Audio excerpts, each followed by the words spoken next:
Today I want to talk to you about something I think is very important, something that I feel is vital, because all the times I hear people say, I want a mentor or I need a mentor, but what they actually need is a coach.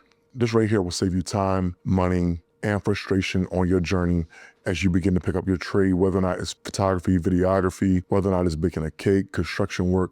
I feel like this is going to be something that helps the general public. A mentor basically gives you guidance and direction. They're the ones that kind of say, hey, don't go this route, go this route. This is how I would go about it. Because simply put, they've been to where you're trying to get to, and they're able to help you avoid the mistakes that they've made or seen made along their way and along their journey. But here's the truth about mentoring. It's not structured. You're usually working around their schedule, working around their time, and when they can actually help you. You're asking the questions when you can, you're pulling wisdom when it's available, and sometimes you might be helping get their tools together. I know I have mentors help me with my cameras, my lighting sometimes, and there's nothing wrong with that. Mentorship is relational, it's wisdom-based. On the other hand, you have what we call coaching. And of course, you know, as well as I know, there's a difference between a high school coach, a college coach, or even there's a difference between a college coach and an NBA coach. A coach can take you to a different level, and there's levels to it. There's structure, there's steps, there's a system. They even have a process to lead you into a route of progression. You're learning the tools of the trade and how to do things the correct way via the process in which they teach, whether or not it's virtual, whether or not it's in person. But a real coach is not trying to keep secrets.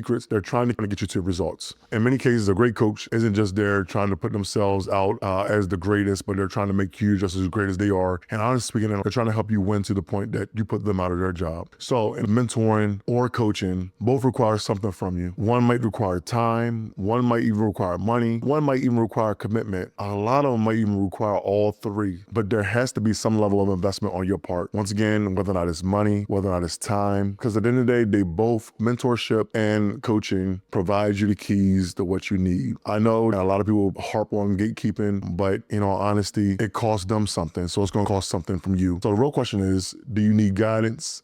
Or do you need real structure? Once you know that, you'll stop wasting time and actually start growing. I have to add this last part. Mentors tend to inspire you. Coaches tend to build you. But either way, you can find insight in either one of them, but you need to choose which one do you really need. Whether or not it's mentorship, where you're helping and pitching in an extra hand according to their time when they're available to help you, or whether or not you want to make that investment and hire a coach to guide you in whatever craft it may be, whether or not it's construction work, baking cakes, sewing, making clothes, how to build your Amazon store or whatever, but you need to figure out which one do you really need, which one are you more available for, but it's going to require some level of investment from you. And I know a lot of us barely have time nowadays. It seems like there's not enough hours in a day, but if you want a mentor, you got to be able to find time to work around their schedule when they're already in the studio, because a lot of times they can't afford to waste time, energy. I've been in places where you give people the knowledge and you take out hours upon hours of time and people still not do the steps that you gave them.